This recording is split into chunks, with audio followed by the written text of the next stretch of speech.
Is it some devil that crawls inside of you?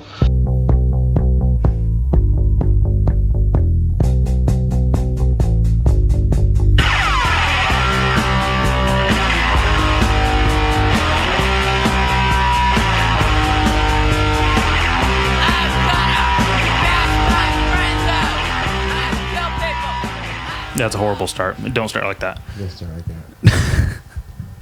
that. Thank you for the Jocko Go. Do you sell a lot of those? Yeah, we do. We sell the Jocko Goes here at the front at the gym. Jocko Fuel. What's the name of the gym? Allegiant. I almost said our real. Oh, what was that? You almost put that footlock right in your mouth. Oh, I know. I had to stop myself. Coming soon. Allegiant Fitness. Allegiant Fitness. Got it. Check. Yeah, come check us out. Hell yeah. I know. I need to get in here. Start lifting some weights. You should. You absolutely should. As long as you don't come in here and try and power lift. Fuck. You just blow your back out like every other power lifter. What else is there? Actually, no.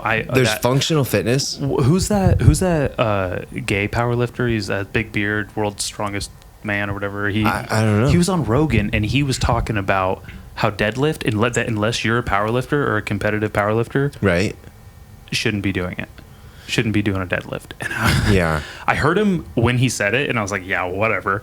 Years later, here we are. I have 4 herniated discs. Right. I haven't trained jiu-jitsu in 6 months. Yep. That's the longest I've ever gone without training in 6 years. 5 or 6 years We now. miss you too, by the way. Dude, I miss you all. I don't even know who's there. I have to hear about it from my boss. You're not going to recognize anybody but Kai. Ugh, and God. Jake. Jake's a beast. Jake was a beast when he started. Yeah, he was. Now he's even more of a beast. I believe it. I was actually telling him the day before I hurt my back. He was like, "Well, what?" Because he would do the warm ups for Nogi, and he would do shots and sprawls, Yep. and I couldn't keep up with them. And he's like, "What is like? How come you can't do that? Do you just get winded?" And I'm like, "Literally, my whole body cannot take that. Right. Like my back." It was like starting to hurt my back, and it wasn't from that. It was from everything else I've done in my life. Yeah. Well, it just caught up to you. It just caught up to me right as that was happening. That was a telltale sign that I couldn't do shots and sprawls. Right. Well, There's going to be a lot of... But going back to the first portion of this with your weightlifting and stuff, you should be working out here as long as you're not powerlifting. Fuck. I don't even remember how to lift weights. I've only used kettlebells for years now. Yes, awesome, dude. Kettlebells are great. They're great for functional strength. Yeah. That's all I have. In my opinion, though, like what more do you need other than functional fitness, other than functional strength and functional movements? Don't you want to look like you want people to envy you? Yeah, you have the vanity side of it where you want people to like look at you. I only have a few years to look as good as I can before I will need pharmaceutical help. I mean, probably need some right now, but still, if that's what you choose to do, But I think that you can also do it. I think that there's ways that you can do it without going the pharmaceutical route. You can still do it naturally. I think you're a big enough guy, and you have the genetics to get you not to what you want to be. As far as like if you look at a magazine or the freaking those magazines are ridiculous. Spray. Those the over edited people. That's no way. They're like that for an hour. Right. Tops. The dehydrated everything. It's not. I was in that world for a while. Yeah. Yeah. You a bodybuilder? Yeah. We talked about that a little bit, didn't we? But we can talk about it on the podcast. That's cool. Yeah. Everyone, this is my guest, Jason Elliott, coach. What's up, everybody? How's it going? Coach Jason Elliott. I'm kind of excited to be on your podcast. It's a different dynamic, isn't it? Yeah. Do you feel different doing it? I feel a little bit more free. There's more palpability to it. Yeah. Yeah. Well, it's not in the context of your business, like association. Right? Correct. So I get to kind of like drop a guard in a way and just be a little bit more open with you. That's good. That's good. And which is cool. And please feel free to say and speak freely. This is not a space for the zipped up lips or anything. Okay, cool. So I'm not gonna. I mean, you know that. You've known me long enough. You're not afraid to say anything around me. So. Yeah, I almost sent you a meme today. It was kind of funny. I thought about it, and then afterwards, I'm the kind of guy like I've come to realize that at my prime age, I've gained a lot of empathy. for people. Really? Yeah, like a lot. Maybe I have just really high estrogen. Probably. But you beat me to it, actually. I'm just trying to pull it up right now because it's better if you just see it. Yeah. I would love to see it. I'll say it out loud, but I can show you. The listeners can't see it, so unfortunate for them. There it is. It's just a sweet little note. You're a little bitch. There's some nice handwriting. Yeah, right. Do you remember cursive? Do I remember who? Cursive? I do remember cursive. I'm really good at writing cursive. Really? Yeah. So yeah, 37 years old. Yeah, you do have a lot of estrogen in you. Yeah, I do, for sure. It's all right. Tell me more about being a bodybuilder. You were a bodybuilder when? Yeah, so I wasn't like a professional bodybuilder or anything. But I was just like a street bodybuilder. Yeah. I was jacked, dude. Yeah, so everybody, my name's Jason, and I'm Dallas's jiu-jitsu coach. And more importantly, he's my friend. And I'm his friend. That is the most important part. If you guys know Dallas as much as I do, which is just a little tiny bit, you probably agree that he's friend to most people that he meets, which is pretty cool. So having the opportunity to be a guest on your show is pretty fortunate, and I appreciate being here. Yeah, I'm happy to have you. And like I said, the Mat Brain episode we did last time was just exponential in my opinion. It was my favorite episode we did, and I was like, I would have stolen that for the Bad Etiquette Podcast. Well, here we go. I had an episode, but here we go. Now we get to do this one. Now we get to do this one. So I've been training jiu-jitsu for, I don't even know, since like 2008. Yeah. Beginning of 2008. So however many years that is, I'm not sure. I have too much mat brain 24/7, so I don't know math. Yeah. But a long time. And it was a couple years ago, we opened up our own jiu-jitsu school here in Solvang. Dallas signed up with us, and it was really cool to have him join the team. Super great at jiu-jitsu, and what he does brings a lot of energy to the team. But I remember you telling me about bodybuilding. So that was a cool connection we shared, and I got to tell you a story earlier on that there was a point in my jiu-jitsu where I hit a plateau.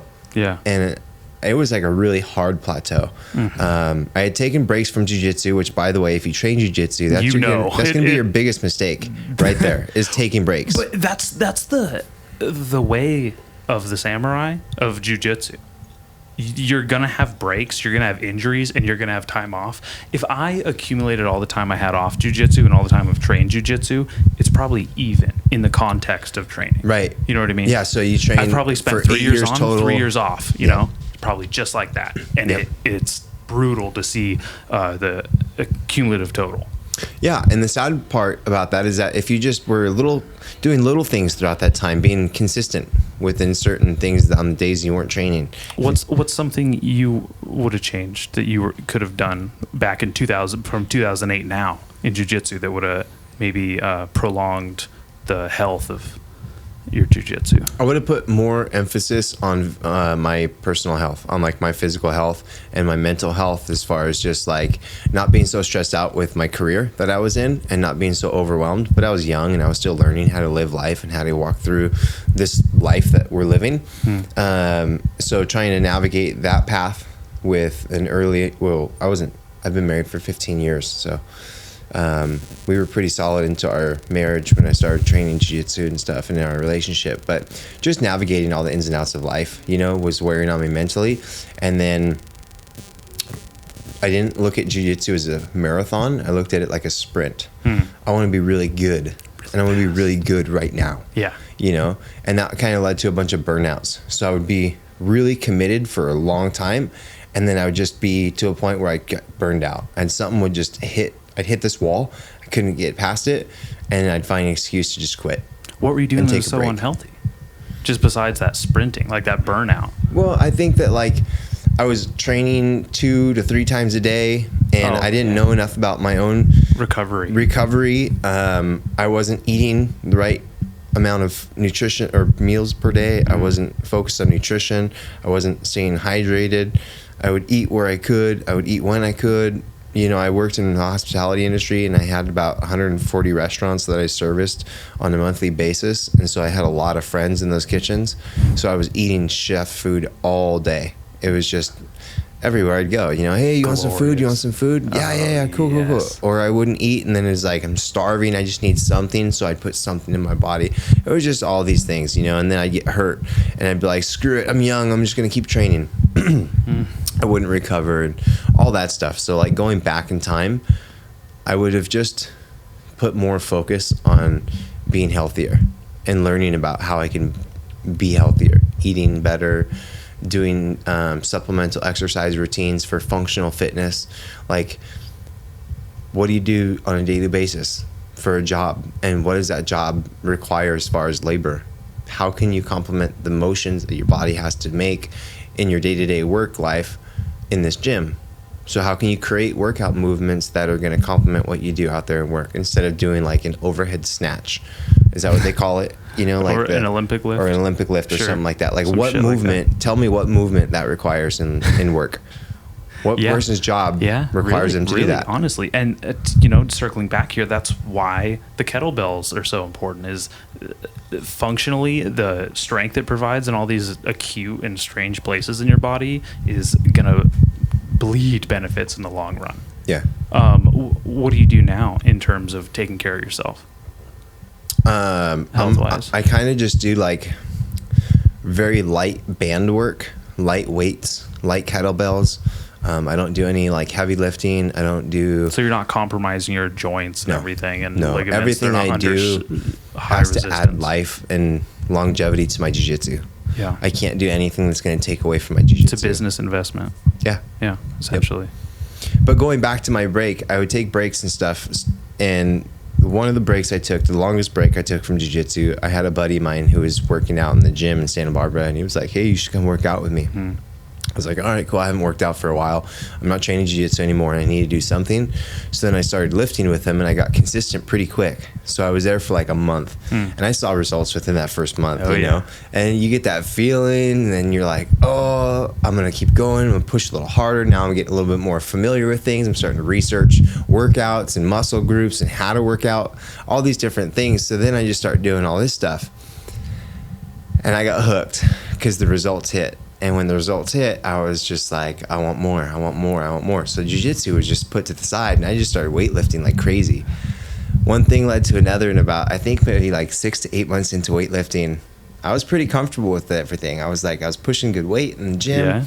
But I had no form. Like I was just a gym rat at this point in time, form. You know? Ugh. And everyone thought I was super hardcore because I had these gnarly cauliflower ears. So they were just like, oh, that guy over there lifting weights would fuck somebody up if they got into a fight. Like, you know, so everyone respected me, and like, it was just super cool environment for me. But anyhow, like, I would lift and lift and lift, and a couple of my buddies started talking about going to steroids. And I was like, of course, that's the evolution of lifting, right? Naturally, bro. Next thing you know, you unnaturally. Yeah. So I started looking into it, and I was like, ooh, that sounds like really interesting. It's enticing. Wow. And then it got to a point where I wanted to do it really, really bad. And I was like, I'm going to do it. I'm going to do it. No, I can't do that. I'm not going to do it. And this is at the time of the world's most famous steroid user was the fucking governor of the state. He was. Yeah. Like, why wouldn't you? Why wouldn't you be like, yeah, that's exactly where I'm going to go? I'm trying to think when it was that I was weightlifting, like in my prime. I can't even remember what year, dude. Don't ask me. My mind is so shot right now. Oh, good thing we're having a fucking podcast. It was within a few years ago. So I was too uncomfortable doing steroids, like with my friends in a locker room and ordering the shit online and all this stuff. That's how I feel. Is like it's not guys. It's not hard to get. You have a search engine. You can find steroids. You can get steroids. I can get steroids sent to your door. Yeah. Do some Bitcoin, but you don't really know. I don't really know. Also, I don't want to be my own endocrinologist. I don't. You know. Yeah. I don't. I need someone that has an expert opinion to look at and go, you know, tell me what the fuck my post-cycle therapy should be. What, you know. Yeah. I'm good at teaching jiu-jitsu and all that stuff. I'm not a smart outside of that. Like, and with people, I'm great. And so that helps me with business. But in the terms of trying to calculate all that stuff, forget about it. I'm not even but I was now hooked, and I was like, I really want to do this. There's got to be an alternative to it where I don't have to do this in this way. Yeah, the black market way. Yeah, I just didn't want to do it. So then I looked up, I went to the search engine, and there it is, in Santa Barbara. So I was like, oh, I'm going to go. But before I go, I'm going to call. So I called up the place, and I was just straight up honest with the guy that answered. I was like, hey, man, this might be like an out of left field call for you, but this is my name. Here's why I'm calling. I'm like 99.9% about to do anabolic steroids with my friends. I've been lifting in the gym for almost a year now, blah, blah, blah. I'm getting good results. So I don't feel like I need it, but I want it, and I don't want to do it in that way. And so I figured I'd start researching it and seeing if there was an alternative where I wouldn't have to maybe do this by myself. So before doing that, I thought maybe I'd call and facilitate a call or a conversation. And he was like, that's pretty cool that you would call and ask, so why don't you come in and we'll do a consultation and we'll chat, and you can tell me what you're up to, what you're thinking about, and I'll tell you what we do, and if there's anything we can do, we'll test your levels and all that stuff. So they go in, meet with the guy, super friendly, super nice guy. He ends up really respecting the fact that I called him and just was honest with him. I respect that, because that sounds like the good version of a story. Yeah. Like that's what I would say to make myself sound better as a person. This is how the story of my life should be written. You know what I mean? Yeah. Well, and it helps him too, because the next step was for him to test my levels, and which he did, and to see if there was any qualifying parameters within my tests that would let me go on treatment. It would help him dictate what my treatment level could be. So what am I looking for? Why am I here? I'm obviously not here because my libido is low, stuff like that. I'm here because of other reasons and stuff. So they tested my levels. My testosterone didn't qualify. Free test did.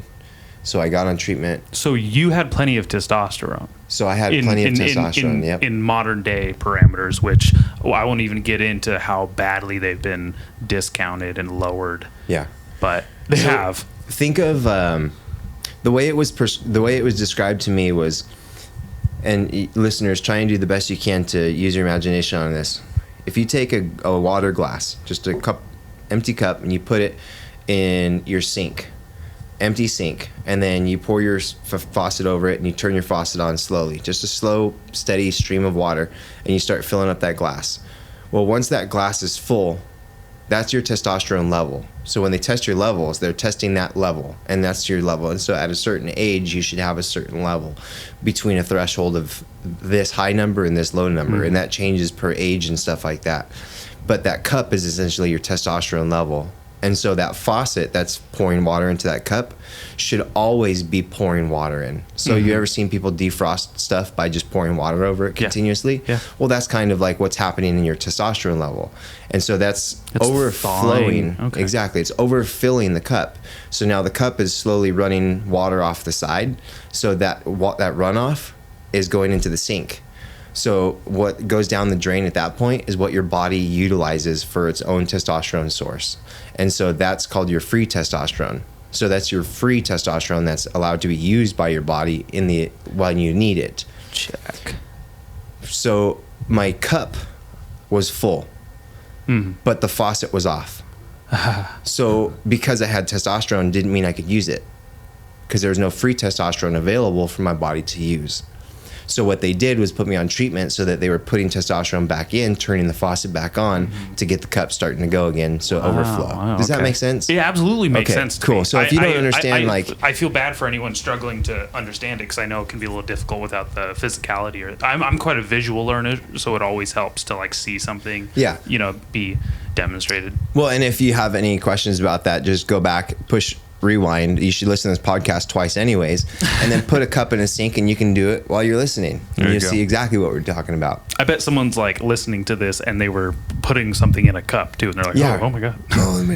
So my free test didn't qualify, or my free test did qualify me, so I got on treatment, and results happened immediately. And then I went from this little gym boomer to this gym local to this gym rat to this gym celebrity, this gym like idol, and then like great. Gym legend. I was even called the gym mayor of the gym in Santa Barbara. I was nominated the mayor of Gold's Gym back when it was the Bay Club. God. It was so funny. But anyways, I was jacked, dude. I was lifting so hard, so heavy, and it was funny because my old friend at the time, he owned a store in Goleta called Complete Nutrition. And he was the one that did it. He was the one that hooked me into bodybuilding.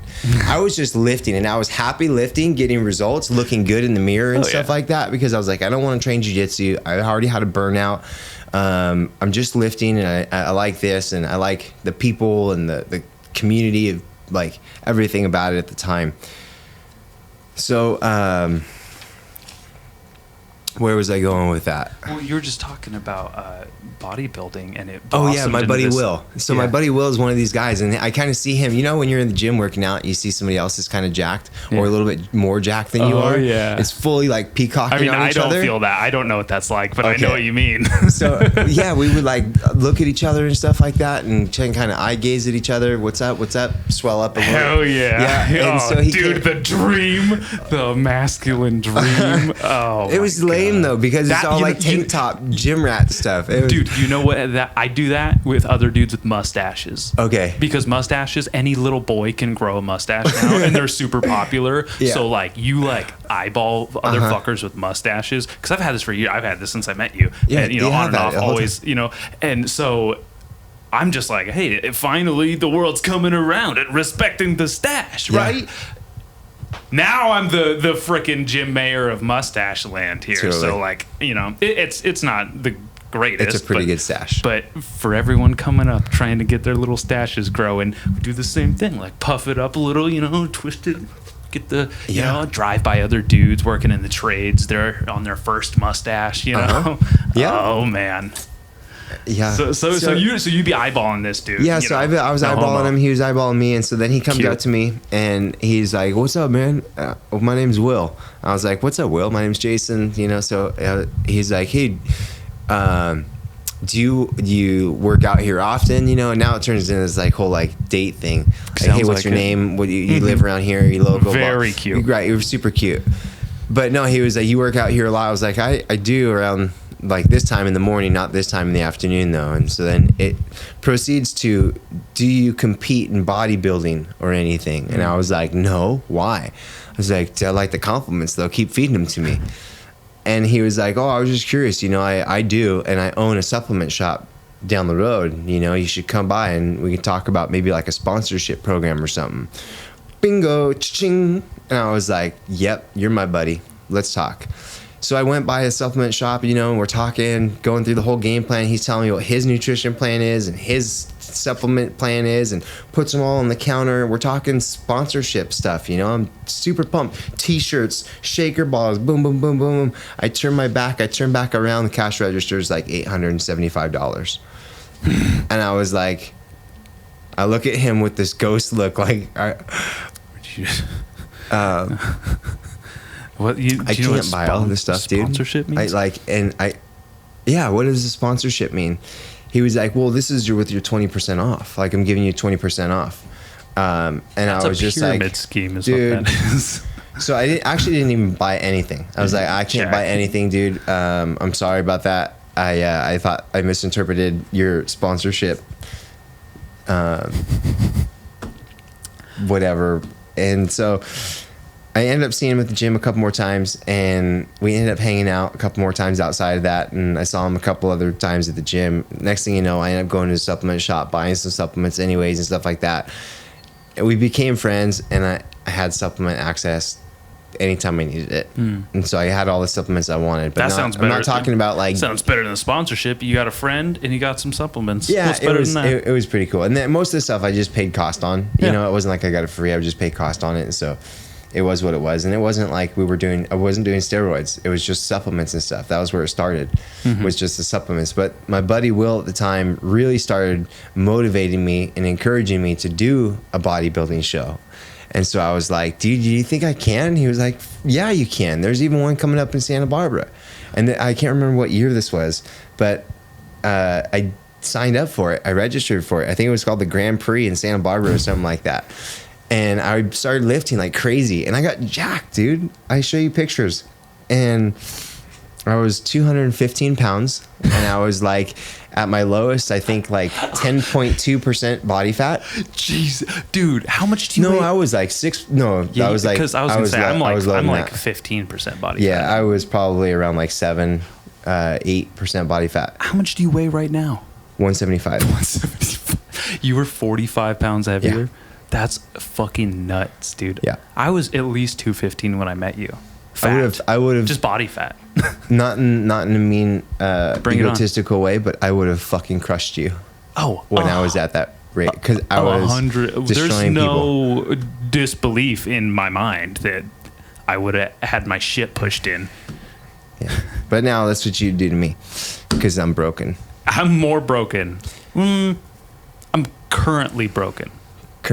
More freshly broken. That's a good way to look at it. I'm more freshly broken. I'm currently broken, but not for long. That's right. So yeah, I got huge. I got jacked. I got really big, and I was for a long point in time using TRT. So I've got onto the TRT treatment. I ran it for almost 6 years. Which the hugest thing is the recovery. And this is something I kind of wanted to bring back up, is you mentioned your recovery in jiu-jitsu, or not recovering smart versus now recovering smart.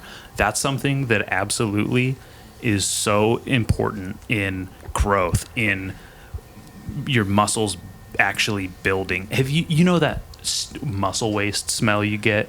That like, it's like ammonia smell when you're like when you're training too much, when you're overtraining. Yep. I smelled like that all the time. I thought that's just how you're supposed to smell when you train a lot.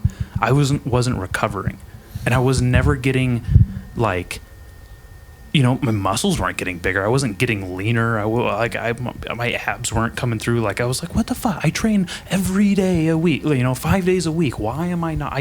I used to do like a kickboxing class, a boxing class, powerlifting, and then no-gi grappling, and then I wouldn't see any results, and I'd stink really bad all the time. And I'm like, what the fuck is going on? I'm so bad at this. Wasn't recovering smart. Wasn't recovering well. TRT makes it so you recover how you ideally should. In my opinion, in my eyes. What was that like? You could basically there's pros and I had pros and cons, right? I didn't have any side effects. I never had any of the side effects. This man stared at me with no hair on his head right now. I don't know what the hell he's talking about. No side effects. I was born this way, man. I was bald out the womb. I didn't other than the advanced hair loss. Because it was already happening through my genetics. I mean, honestly, you look great. It all just went to your beard. Yeah, it did. It actually did. It migrated south. Yeah. Yeah. So recovery was great, but I think the trade-off was that my joints were doing too much. My muscles were capable, and my joints were not. And so I put too much damage into my joints and all the soft tissues that weren't healing properly as my muscles were growing. So going back to, remember I was telling you I was unfamiliar with how to lift in proper forms and stuff like that. So you think you're doing things right and you're getting results. Like I'm getting swollen and jacked, and people are looking at the gym and they're like, damn. And then they're coming up to me asking me for workout plans. Like, what do you do? What do you do for lifting? At the grocery store, they're asking me like, that Pop-Tart box, is that really what you eat? Yeah, it is. Calories out, baby. It was so addicting, dude. I know what the addiction is from weightlifting and that whole lifestyle and stuff. I get it. The vanity is real in that life. I'm about to hit the pause button. Go do some fucking get some bench pumps right now, dude. And then come back. Get me hyped. Yeah. But the recovery, it was great because I recovered fast. I would lift hard as shit and then be at it again the next day, moving on to the next muscle group, doing the same thing, not really taking days off. My cardio didn't really mean anything to me because I wasn't training jiu-jitsu, so I never really tested it. And I'd always do the stair mill as my form of cardio. So I just burned fat instead of cardio or worry about cardio. My cardio was lifting weights faster. Yeah. Pumping quick. But I stopped doing it years ago, and I kind of crashed off of it. Went through some lows, went through some highs again, went through some lows.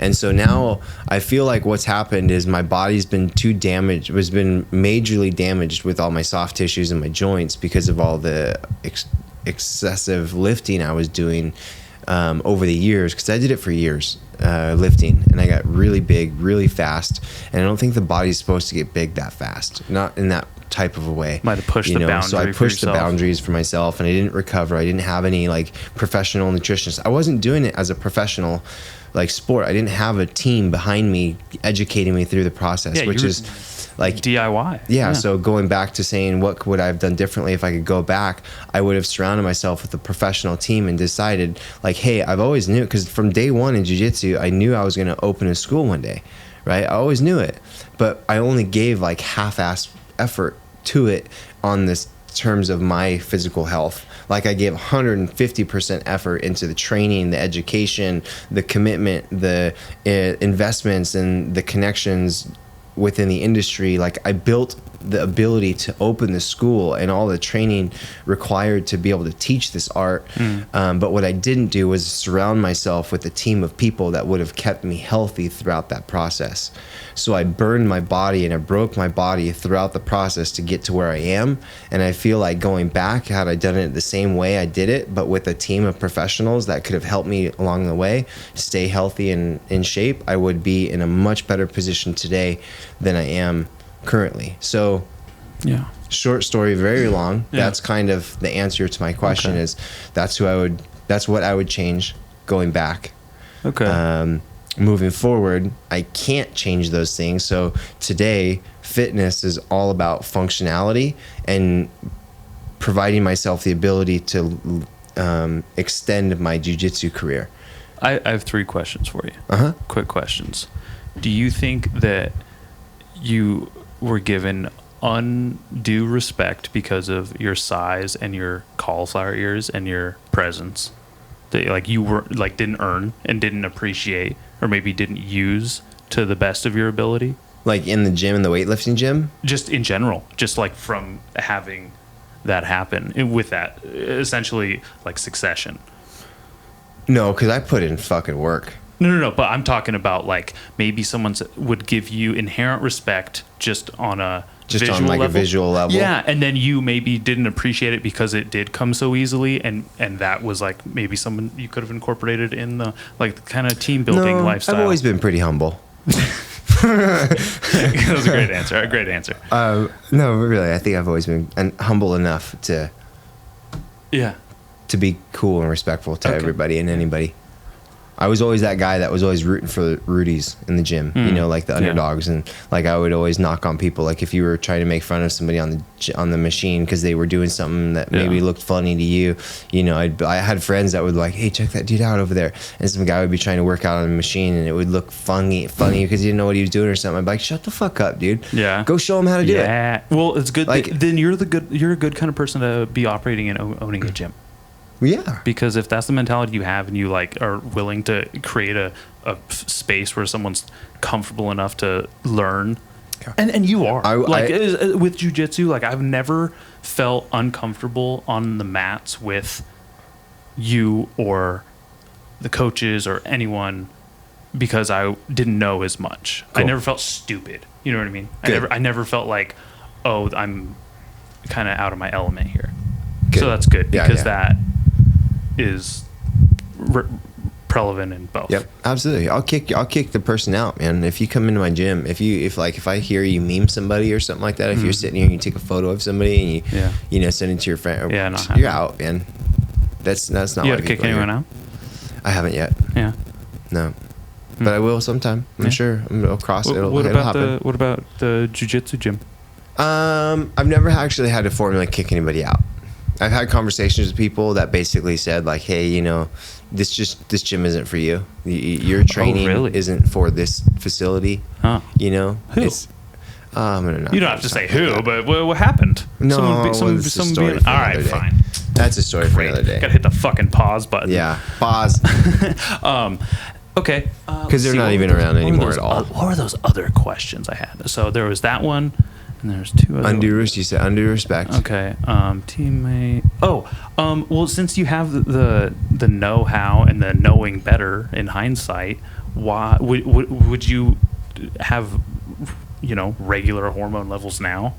Would you just be on TRT as someone who is in the appropriate age for it? Yeah. No, absolutely. Because better now. Right now is when I would say you're in the best version. I'm in the best of yourself mindset to do it. Totally, exactly. Totally. And I've tried. I've actually I've reached out to several different facilities and had my labs tested. I've spent countless amounts of money on getting my lab work done, and all the test results come back to say that I don't qualify at this point, which is so fucking strange. Do you know why? Because I'm badass. I wish that were so. My little no, you are bad. Because I'm pumped full of testosterone. That's what they tell me. No, I don't believe that for a second. I don't either. I'm soft, man. I'm staring at two huge traps right now. No, you know why? Is because the bracket and like the limit for people's T levels has been drastically lowered over the last 20 to 30 years. Yeah, and it's because they're trying to they're trying to emasculate. Is that the word? Sure. I mean, they're trying to just slowly. This joke's writing itself, but they're slowly evolving your balls into raisins. Yeah, right? So they want you to have no balls. They want you to have none. So there is this to be. It seems like there's this societal desire to emasculate men and divide what the idea of like a strong, prolific, hormonally healthy man is. And there's so much. It's what it is basically. I think what it is, and this is more along the lines of what I actually do believe and think, is that so much of our food is fucked with and stepped on essentially, and has so many processes that harm people's actual health and hormonal health, but just by a little bit.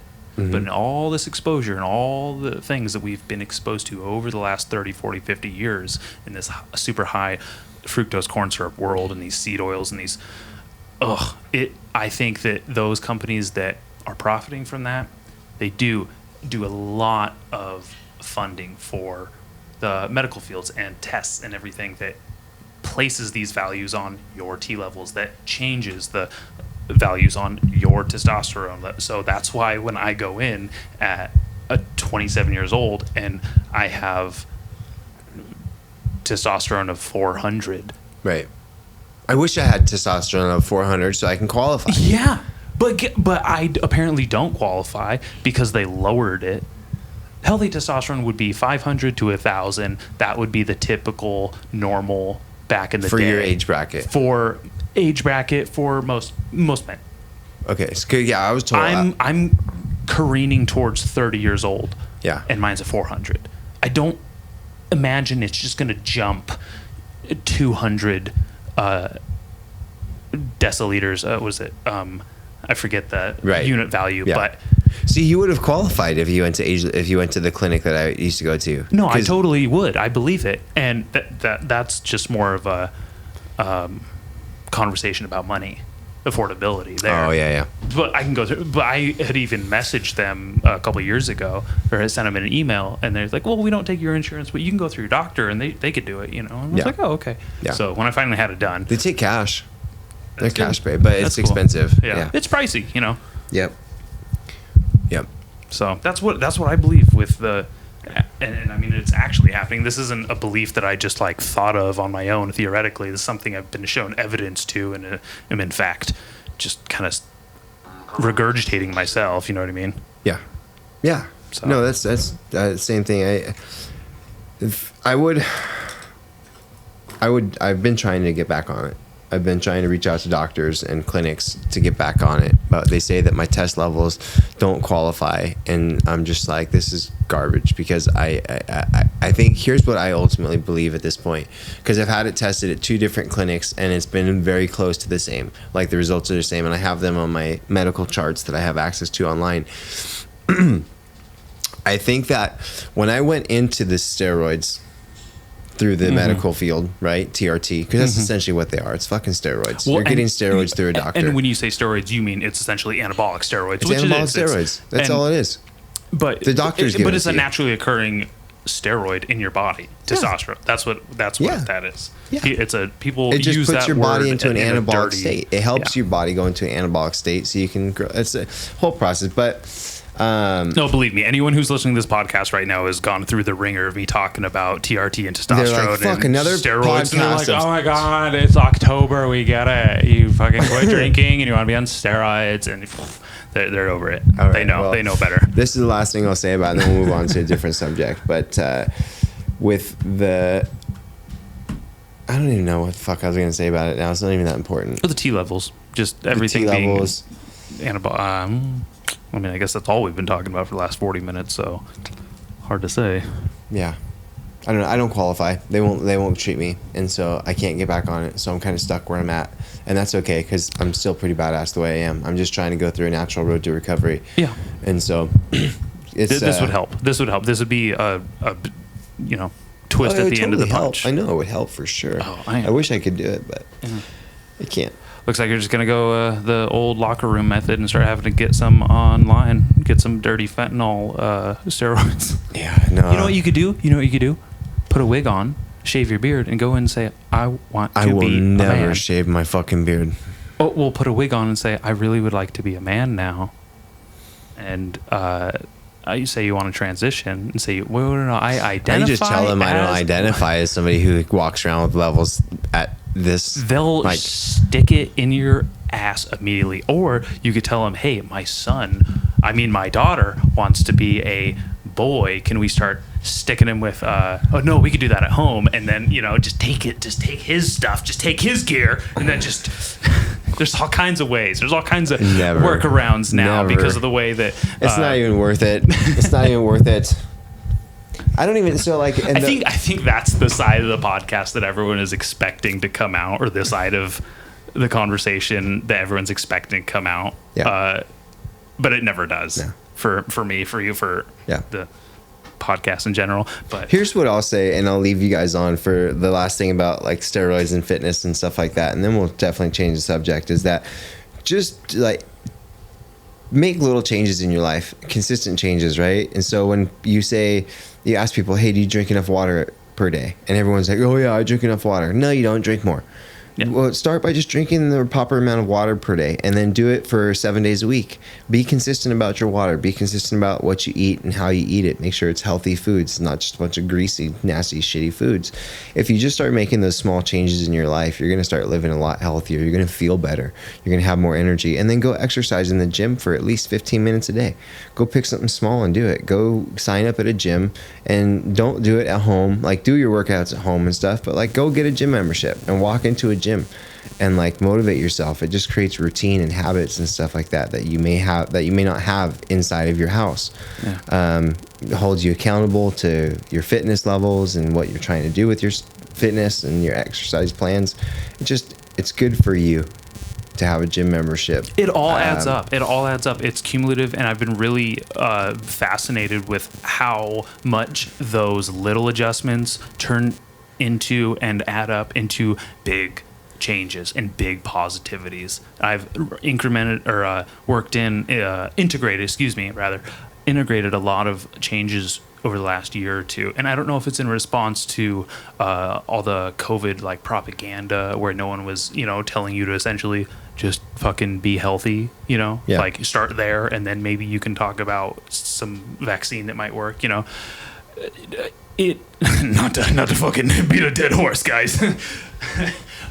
But I integrated a lot of things, like breathing through my nose, eating whole foods, not eating seed oils, and not putting like products on me and just that are not supposed to be there, and it just these little things. And just like there was this questionnaire I had on Instagram. Someone had asked me something I said, well, what do you really wish right now? What do you wish for? And someone said, oh, I wish I could lose weight. And I was like, yeah, totally. Like, who doesn't? I feel fat every day of my life. Even if I've lost weight, I still think, like, why isn't there a six-pack God in front of the mirror when I stand there? It sucks, you know. You're always constantly, you know, pushing up to something you wish you were. And sometimes it's a goal. But in this, I said something and it kind of came out and I was like, oh wow, like maybe I do have a brain in this fat head of mine.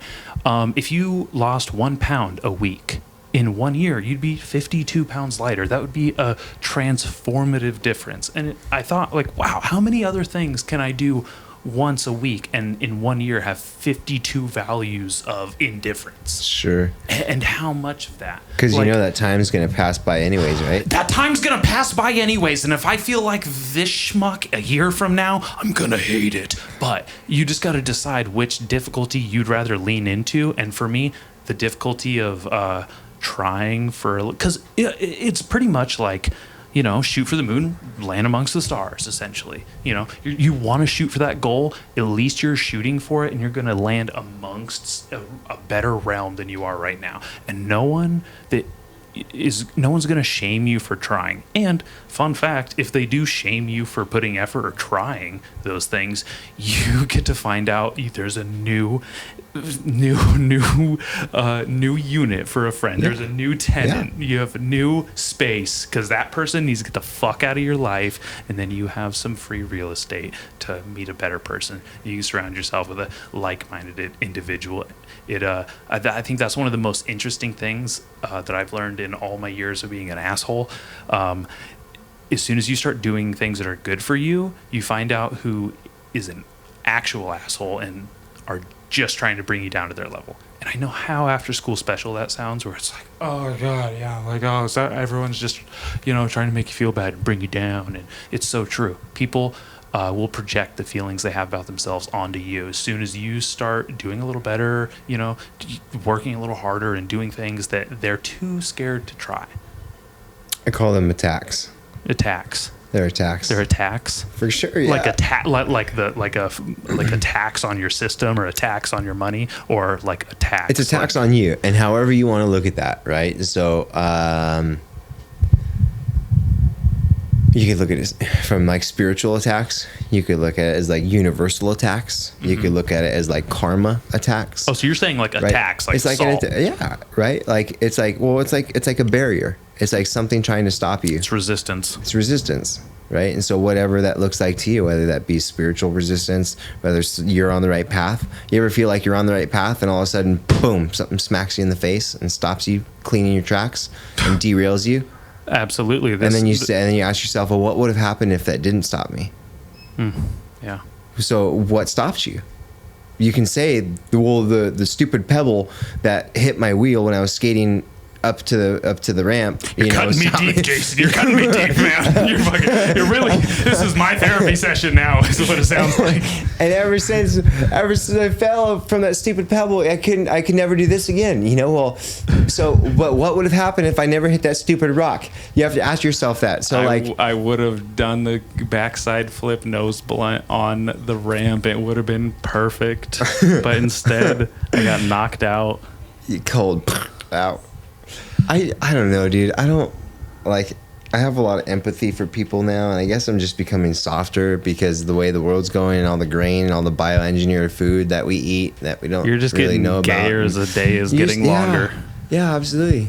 So that's what's going on, Dallas. I mean, you do roll around with men in pajamas all day. Well, actually, not for a few months. Yeah. Because my stupid elbow, so I miss men in pajamas. Oh, man.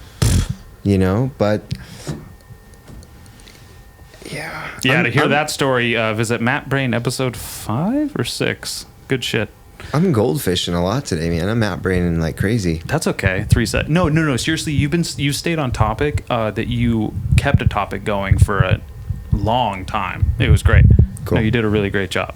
So, do you believe in aliens? Fuck yeah, I do. You believe in aliens? I do. Yeah. Yeah. What do you think? Okay, the movie WALL-E. Yeah, no, like careening towards that as a society. You think that's what? Okay, so do you think that's where we're headed? Oh, the people. As soon as I saw it when I was a kid, I was like, "Oh man, I want to die. This is horrible." Okay, Can I change your whole perception of it though? Bring it on. Yes. This was my mind was blown when I was getting a tattoo once, and the tattoo artist was telling me about it. So I had it was when the movie WALL-E came out, and 100%. You've told this on one of the early Map Brain episodes. Did I? 100%. I don't even want to tell it again then. No one's going to listen to those. You think anyone downloaded those? They have like 6 downloads. They have to go so far down the search history to find it. Okay. Yeah, those fucking assholes. You know why? It's because we never posted photos of ourselves, so no one Nobody want to see how jacked we were. Yeah. Don't worry, you're gonna see pictures today. Bring it on. WALL-E tattoo. So WALL-E, there was a point in time that movie came out. People got upset because they started saying that it was hurtful to the human race because what the movie depicted us as, like fat, lazy people that were hovering around in chairs with their bones not even connected anymore, and they were getting their meals through Slurpees, and they were playing virtual golf. They weren't even having to move anymore. It sounds that sounds like heaven. First of all, it sounds like it kind of sounds like today. It's right a little bit today. It sounds like VR goggles. Yeah. Yeah, and so there's this huge thing. People got upset. They were like, "This is not fair. This hurts my feelings. You can't do this. You can't make movies like this." Oh my gosh. Well, so you think about like an alien, and if you think about evolution and where we're headed as a race and how we could evolve, this is where it gets trippy. So now think about yourself right now, and then however many years it's going to take for this evolution to happen. Picture an alien in your head right now. Okay, now don't even tell me what it looked like. Just picture it. You picture an alien. Maybe it's what is going to be described, maybe not. So what's happening in society? We're moving around less. We're sitting down more, right? We're getting more comfortable in seated positions. We're moving less on our feet, walking and stuff. Everything's about comfort and ease. We go through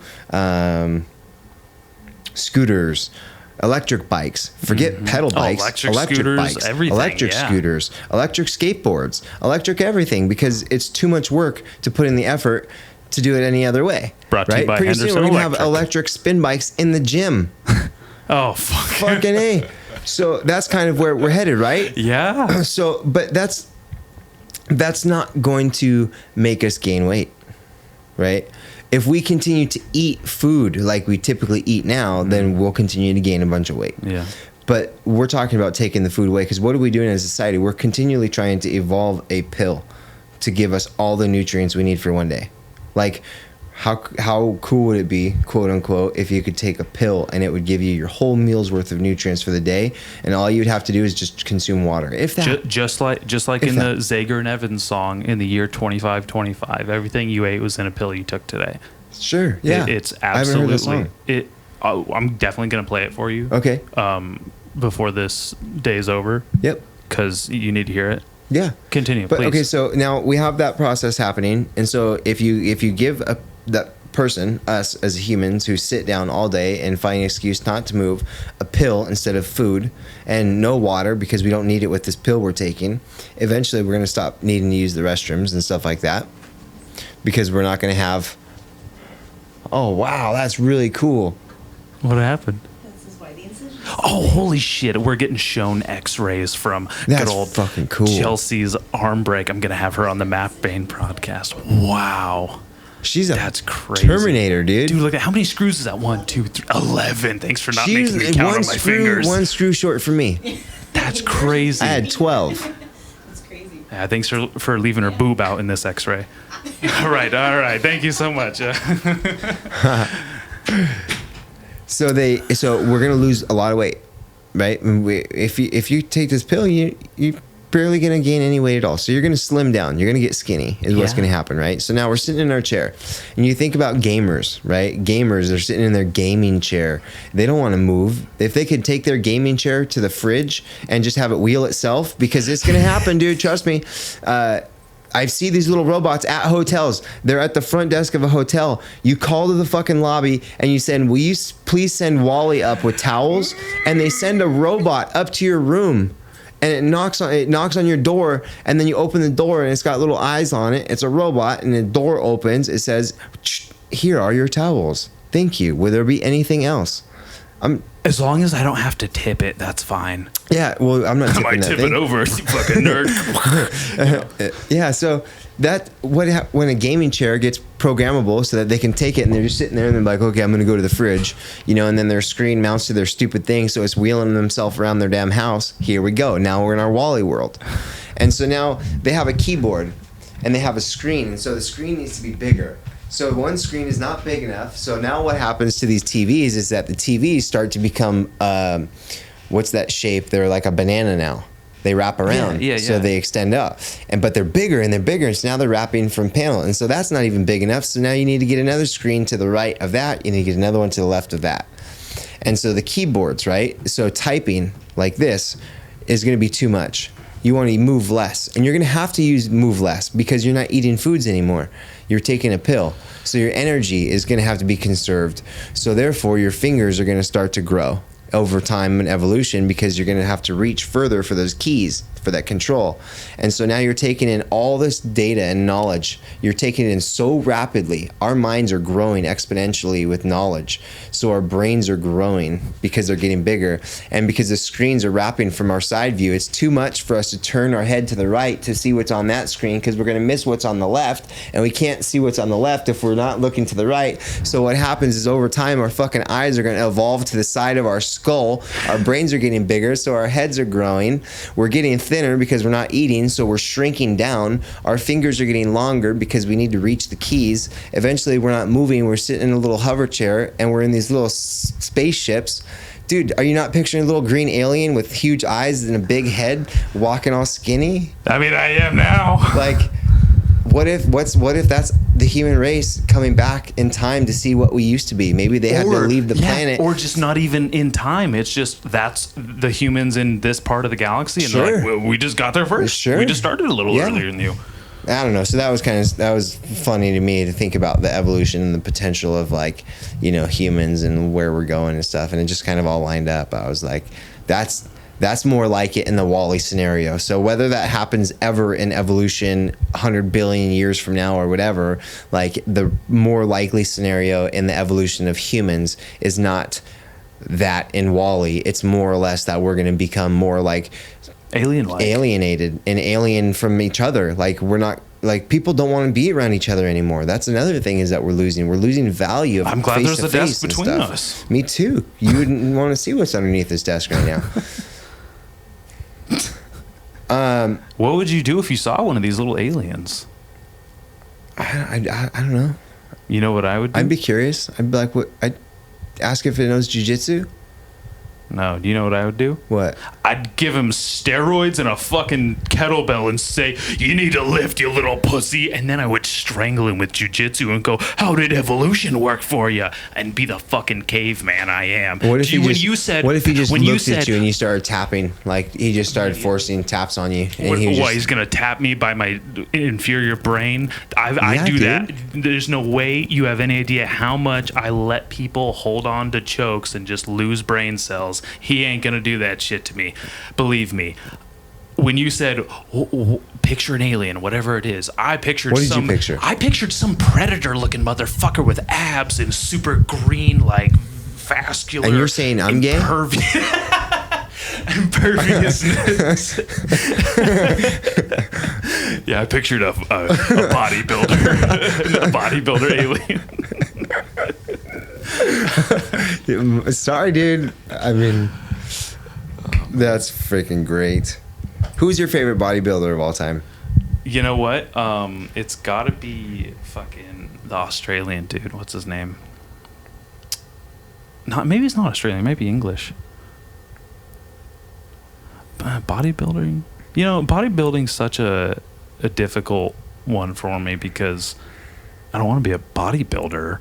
But I love these guys and the like excitement I get when we talk PEDs, performance enhancing drugs. Yeah. Like those types of people, seeing what the like limits they push with human physiology and chemistry is awesome. Right. Like talk all you want about, he shouldn't be allowed to do this. That's the motherfucker that hyperextended my elbow. He looks like a dork. Oh man, he has a worse hairline than you do. Yeah. Man has a 7 head. He's a dick. Talk about aliens. Sorry, proceed. Also, how funny was it when you talked about robots delivering towels? I thought that alien, like we were going to turn into aliens, but it sounds like the robot took an alien's job at a hotel. I'm not, dude. It was weird. It was but my wife's father like worked on programming for these communication for the robot for this specific type of robot. Yeah. But the communication software.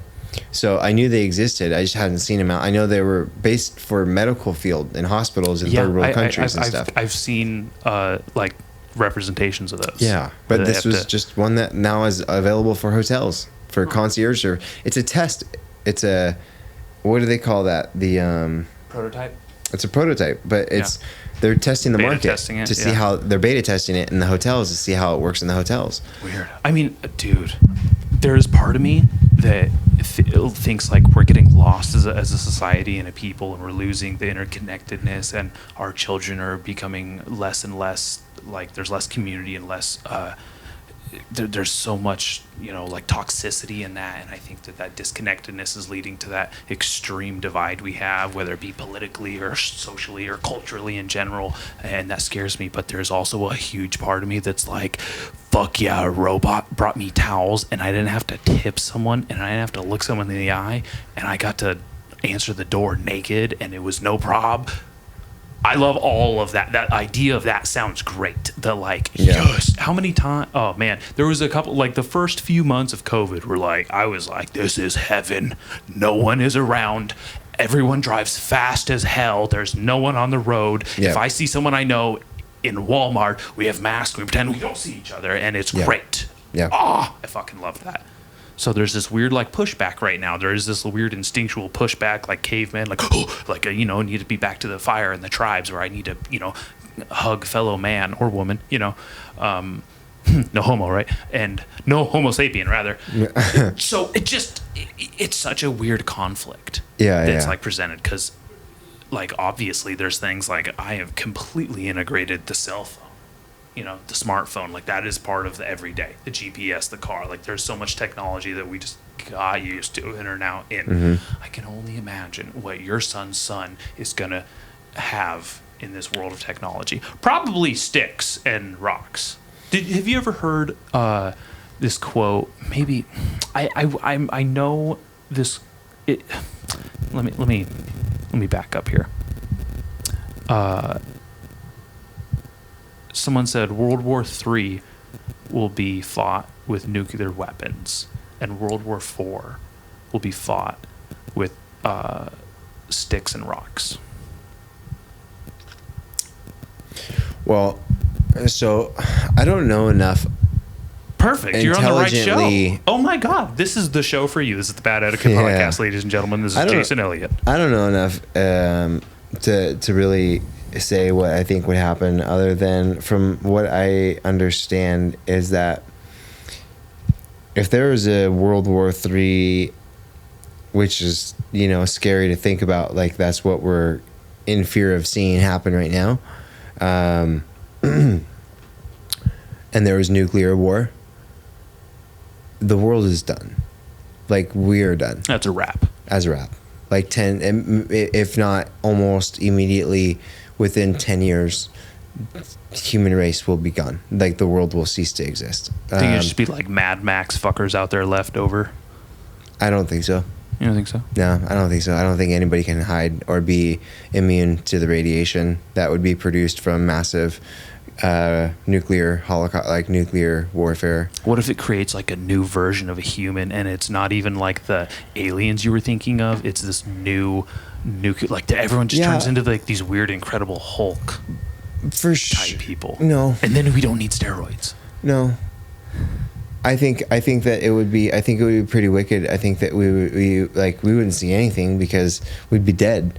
But That's the reality. Is I don't want to. You don't want to think about that stuff because you're not going to see it around. You're not going to be around to see it. And like what the future race is like. What if it did create that? Well, who fucking cares? Because you're not going to be around to see it anyways. Yeah. And so like that's scary to me to think about all that stuff that's actually happening in the world right now, and like the threats of nuclear testing, and you know this and that, and this person threatening to throw this bomb, and this person threatening to throw this bomb, and you know I watched this show on Netflix, and it was called The 100. Or the 100. Heard of it? I think I've talked about it on another podcast. I don't know if I need to get out more. I don't have that much of a life. But that show is basically takes place up in space, up on the space stations. So each country has their own space station and their own astronauts up in the space station doing things and stuff, you know, communications and satellite and space stuff. And there's this woman who was down on Earth, and she created an AI. Mm-hmm. And the AI's ultimate responsibility was to preserve the Earth, you know, by controlling certain things. And so she went up into space on the space station, and she had the AI chip with her, and the AI chip realized that the only way to preserve the Earth at this point was to completely destroy humanity. And so what better way to do it than hacking the mainframes as an AI and detonating all of the nuclear warfare in the world. So every single country, every single person, every single nuclear bomb that was sitting somewhere just launched at different areas of the world and basically obliterated the world. Take that, Bakersfield. So the world's done. Like everyone's dead, right? Nuclear warfare, boom, boom, boom, boom, boom. Nobody survives, quote unquote. So up on the space stations, people up there, the astronauts, are watching the world like fireworks. Like our planet is being destroyed right now, and we're up here on the space stations. Most horrifying, terrifying thing I could possibly imagine. I think it'd be more terrifying, like seeing it happening, like that's what I mean. It's like watching it happen from like your window up on a space station. Man, yeah. But anyway, so years and years go by, but they realize that there's only limited supply of life up on these space stations, so they have to figure things out, right? And so ultimately, what happens is that each country's space station ends up orbiting together, and they create this one giant space station. And so they create this civilization in outer space on this ark, this big giant ark. Oh, of course. Noah's Ark. That's beautiful. Exactly. I love that. And so each person, each couple, each person that's with another individual or woman, man, they're only allowed to have one child. So in order to keep the oxygen levels at the way they are and the food levels and everything like that, there's population control. If you commit a crime, it's punishable by death, and so they'll call it floating. So they put you in a room, and then they basically open the chamber, and out you go into outer space. So it's more population control. They basically have a society of their own.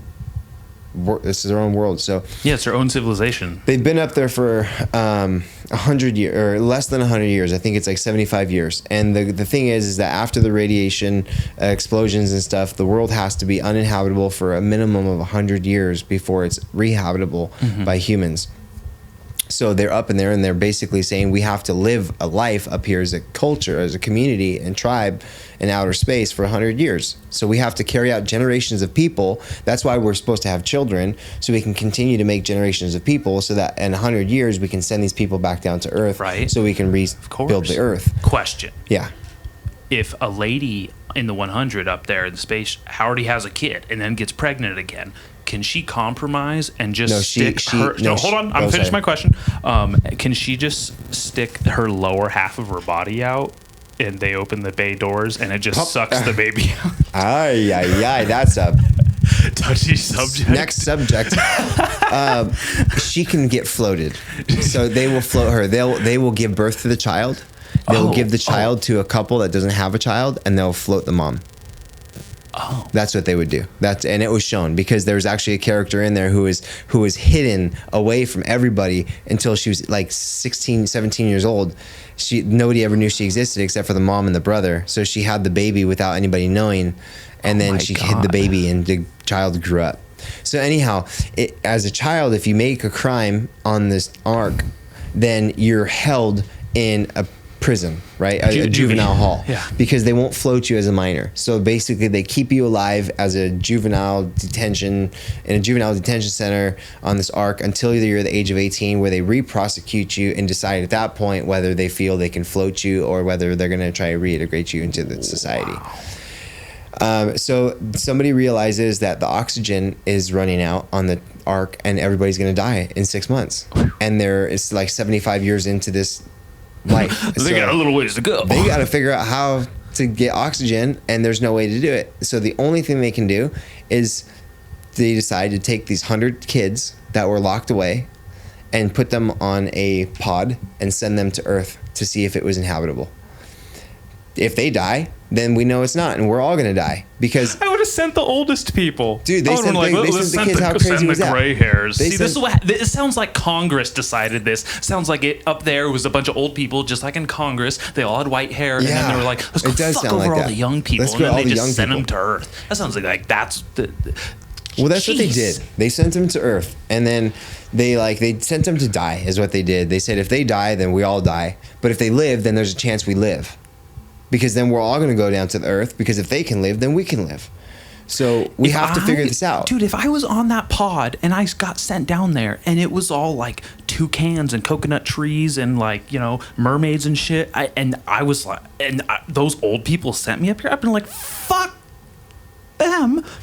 That's what they did. Oh, that's part of the show. Shit. So they get down in the orbit in space, and they land, and they almost all die, but they don't. They land, and all of a sudden the thing opens, and then they all expect to just die and like take their first breath and just start melting away like acid, but they don't. And then they start walking out, and then they start celebrating and partying and stuff, and they're like, oh my god, now there are a bunch of delinquent kids on Earth all by themselves. Oh my god, with no parental supervision. Lord of the Flies down there. Dude, it's crazy. So anyways, that's the show.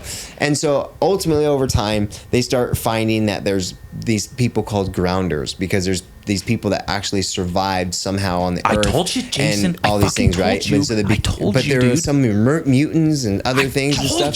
So it's possible, Hulks and shit. Damn it! It's really cool. Like there's tons of seasons. I like the show. It started out as like a B movie or a B show, B-rated show, like sci-fi type thing. I know those the words. It's a really good show. It's really cool.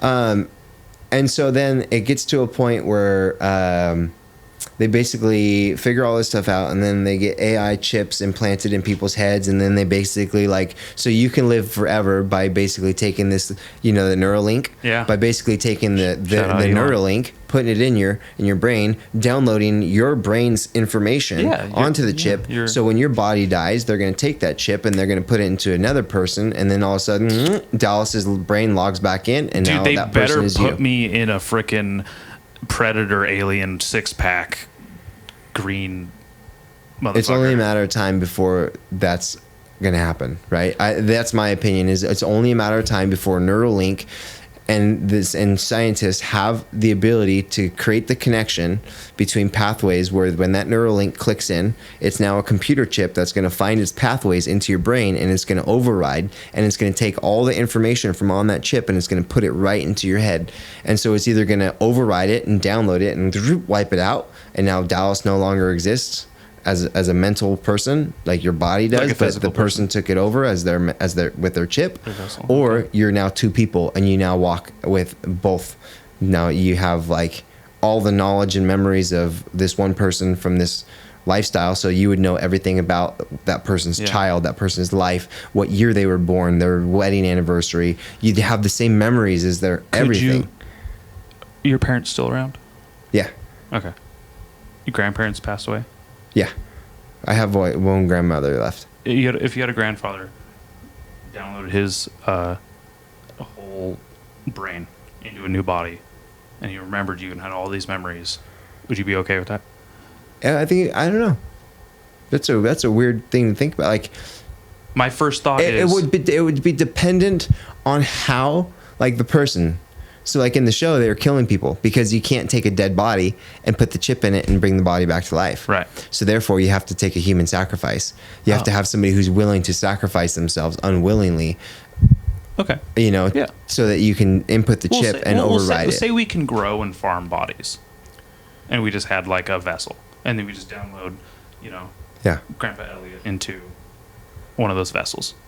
And he's like, oh, I thought I died, and so on and so on. If he chose yes, if that was a choice that he made, knowing that that was a potential in the future, like you download it on a chip and then you put it in storage, and all of a sudden when the ability's there, it goes in, and then he said, yeah, he wanted to do it, then for sure. But if it's something that person didn't choose, then I wouldn't be okay with it. What if he came back as an Asian woman and he said, this is what I felt my entire life, and I identify as a woman, Asian woman? Would you be okay with it then, or would you say, I'm sorry, Grandpa, but my real grandpa passed away this year, and then would you send that vessel back to the farm?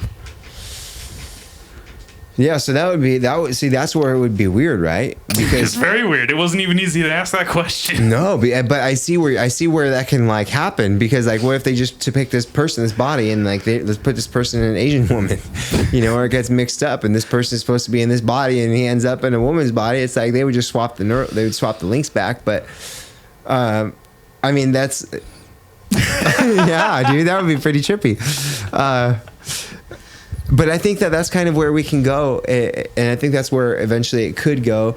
But the show kind of depicts that, and so hindsight, going back to all this stuff, it's a scary reality, because that show basically shows what could happen in the event that there was major nuclear warfare. And if World War III is nuclear, then it's fucking scary, and I'm scared of it. I'm scared of it. I'm scared of the reality of it.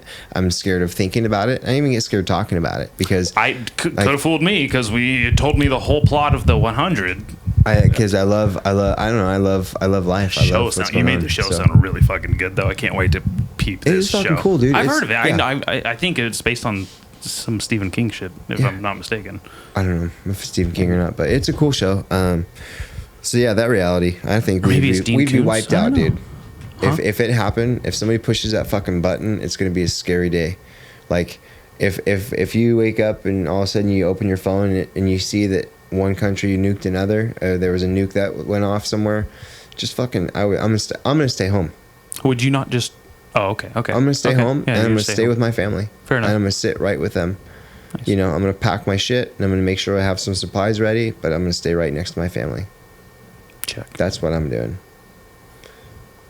Can you imagine all the fucking that was going on those spaceships in the 100? No. So much. I wanted to ask that but 2 maybe seasons not, because ago. they can only have one kid. So maybe the moms or maybe the women though would get to a point where mentally they would just like block it, like they wouldn't even have the desire, because they know mom who can't have. They have pods and shit. You don't think they have condoms up there or birth control? No. Come on, they got something just up there. Pull it out. Yeah, or just pull out. Yeah, that worked. That worked for me. Until it didn't. Yeah. It's always worked. It's definitely always worked. It's always worked. It's always until it doesn't. It works 98% of the time, 100% of the time. In 2010, 2 weeks after I had my MMA fight. Your first? Uh-huh. Okay. I told my wife, I said, I want to have a kid. I think I want to have a child now. And she goes, yeah? I said, yeah. What do you think? She's like, I'm ready if you are. And I was like, okay. And 2 weeks later, she's pregnant. Just in time before you got all the smarts beaten out of you, and then you just had a bunch of these broken sperm coming out. I know. No, man, my son's a beast. Dude, he got the good stuff. He's great. I was. It's so interesting to have just known him. I got 20 minutes. I got 15 minutes, and then I got class. All right, shit. Let's. Don't stop it now. We got time. Okay. Yeah. We're just getting people on the hook. I think today was the first time I actually spoke to your son directly for the first time. Did he talk to you? No, yeah, of course. That's probably the first time he's done that.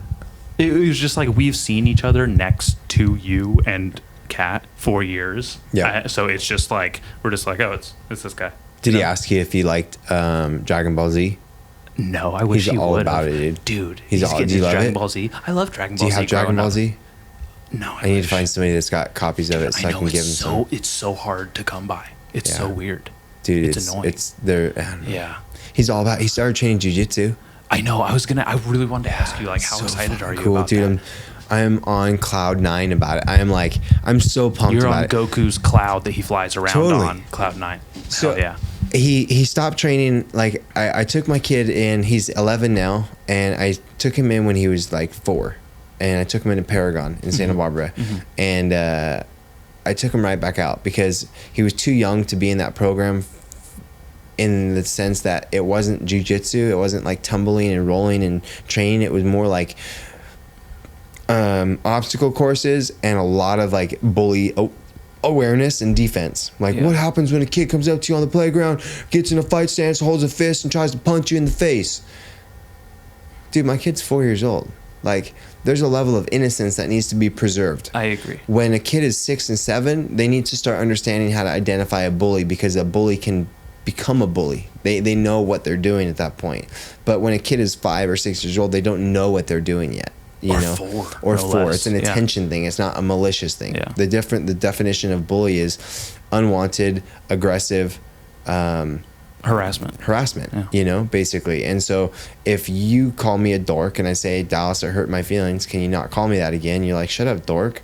That's you being a bully. It's an actual interaction. But if you're like, if you call me a dork and you're joking, I'm like, hey, dude, don't call me that. And you're like, I'm sorry, I didn't mean to. Then you're cool, a reasonable right? person. That's good. Kids don't know that shit. Not yet. They're still learning all that stuff. So my kid didn't need to know that at that time. I took him out. I brought him, and I would always weightlift with him, dude. I got pictures of him on my chest while I was bodybuilding during this time. That's adorable. And so then I get back into jiu-jitsu. I go to Gracie, Baja, and one of the kids' coaches fucked my kid up on the mat on terms of breaking his mental state. Like, my kid went onto the mat. He didn't really have any training. I would roll with him at home and stuff like that, and I wasn't a coach on the mat. I had backed off. I wasn't even like working at the school at the time, and my kid was underneath somebody in mount, and the kid was on top of him, and the coach is yelling at my kid like, escape, Jacob, escape, get out of there, get out of there, get out of there. And my son was like, I can't. He goes, grab me here. He goes, I'm trying. Get out, Jacob, get out. And he goes, I can't. And then the coach looked at him and was like, not with that attitude, all irritated about it, and then walked away. And then my son started crying on the mat. Yeah. And so I didn't stop it. I didn't do anything, but I saw it happen. And so then I let the class proceed and everything like that. My son walks off the mats after, and I didn't say anything to my kid. And I walked up to the coach after class, and I was like, hey, bro, what the fuck was that? Yeah. And he was like, what? And I was like, what the fuck was that, dude? What kind of way is that to coach a kid? And I was a little bit more aggressive about it because it was my son. Yeah. And I am very advanced in jiu-jitsu, so I do know how to coach, and I do know how to work with children, and I do know what I'm doing when it comes to this kind of stuff. And so I was pissed, dude. I was like, that's bullshit, the way you treated it. Whether it was my son or not, the fact that I saw it, the fact that you did it, like, that's bullshit. I ended up taking over the coaching program of that school pretty shortly after that, as the head coach for the kids instruction, for the kids program. But my son didn't want anything to do with jiu-jitsu at that point anymore. I asked him several times, come train. No, Dad, no, Dad, no, Dad. He wouldn't do it. Yeah, that's scarring, and that's when that's your lasting moment with it. Yeah. I don't want to come back. So I didn't push it. I stopped asking him if he wanted to do it, and then I just went to this mindset of like, he'll come to me when he's ready. He'll come to me when he's ready. And then there were certain times where I'd ask him, and he'd be like, no. And then there were times where I'd try and force him, like, dude, you got to do it. Like, get out there and do it. Like, let's go. And he'd hate it. Dad, I hate jiu-jitsu, all these things. And then a couple of weeks ago, he comes up to me and he's like, hey, Dad, can I train jiu-jitsu today? And I was like, yeah, you can. What do you want? He's like, oh, I want this. Well, I want to get this DLC game pack for my video game, but I do just really want to start training jiu-jitsu. And I thought that maybe because I wanted to start training jiu-jitsu, I could earn it that way. And I was like, fair enough, but I've heard this story before. Like, you've told me this before. You've tried this before, and it never works. So why don't we wait till Friday? I think this is like a Tuesday, because your friend will be training on Friday, so I can partner you with your friend. Basically telling myself, basically signing my son off, saying like he's not going to train jiu-jitsu at this point ever. He's made it very clear to me through several attempts. You're acknowledging a precedent. I'm acknowledging, exactly. And I'm like, if you're going to be on the mat, you're just going to complain about it. So I might as well just have you be on the mat on a day that your friend's here, so I can just have you guys be on the side of the mat doing whatever you're going to do, because you're not going to train jiu-jitsu on the mat. So that's what I offered to him. And he was like, no, I'm going to train. Maybe I'll do it today and tomorrow and the next day, and I'll do it Friday. And I was like, okay, well, let's start with today.